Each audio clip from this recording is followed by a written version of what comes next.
The eye of Hurricane Katrina has officially made landfall in Plaquemine Parish, or Plaquemine County. That's the extreme. On August 29, 2005, Hurricane Katrina was taking a direct path for the Gulf Coast of the United States. In Alabama, preparations for the arrival of one of the worst storms in history were underway.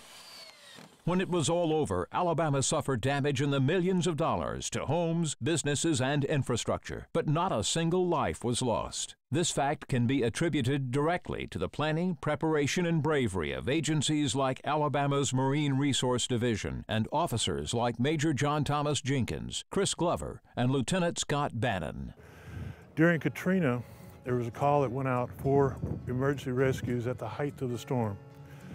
Our officers, through Major Jenkins, called me. We discussed the operation, we discussed what they were going to try to do, and their plan and backups that they had. The original call came in, and it was a lady that was pregnant with an infant, a toddler, and 3 young children, and that they were stranded in a house, and that water was coming up fast inside the house.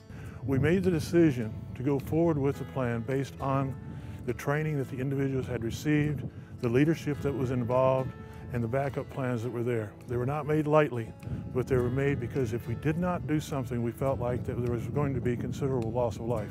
What we came up with was the idea to carry a small boat in, carry 3 officers.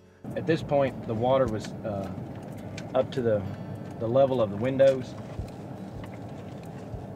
We were almost to this intersection when we decided that it was time to get out of the vehicle.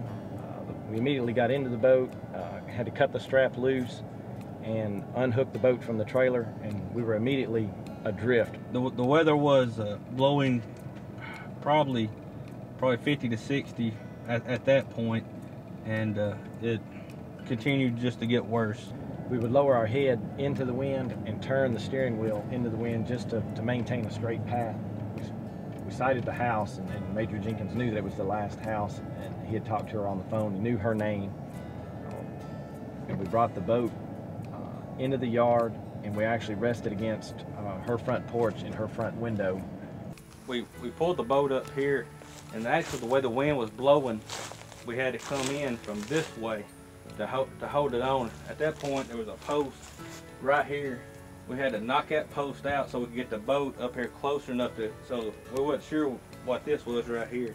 Major Jenkins jumped off after we got the pole out of the way and pulled the little railing off. After Major Jenkins got into the door, he was over waist deep in the water, and with the wind blowing so hard, I had to actually keep the boat in gear to maintain station at the doorway. He went into the house, he brought out the 2 smallest children, which one of them was an infant, handed them to Chris, and Chris would set them in the boat, set one with me until the mother could get in. And since it's such a small boat, we were limited by weight and being able to maneuver to get out of here. We took the mother and the 2 smallest children, and Major Jenkins stayed inside the house and put the other children up on a table to keep them above the rising water. Naturally, in something like that, you're always concerned. I mean, it was a situation that could have been dangerous. We had a real good plan. The plan worked out well in the end. I knew the people I was working with, that I could trust them. The gentleman had told me that I was speaking to on the phone, I think his name was Officer Jenkins, had told me that they were in the process of kicking in the door to rescue us. I had all 5 of my children on the table.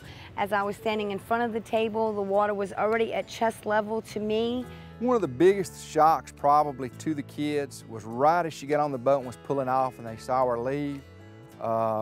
They naturally were upset. I guess one of the things that really impressed me about Major Jenkins, I was in conversation with him on the Southern Link radio. He had the 3 kids, all under 8 years old, on the kitchen table. They'd just taken their mother and another child away in a boat. Refrigerators were floating by in front of the house. I never heard one child cry, complain, or be upset in any manner. They took me, my 15-month-old daughter, and my 2.5-year-old daughter, and then Officer Jenkins stayed with my 8-year-old, my 7-year-old son, and my 5-year-old daughter. After we were gone for the 20 or 30 minutes to make the trip back to the vehicles to offload the mother and the 2 children, we returned, and the water had probably risen about 1 foot in that amount of time. And Major Jenkins was about shoulder deep in the water, and he brought the other children out to us. And at that point, the wind was probably hurricane strength or better. It was probably about a week later.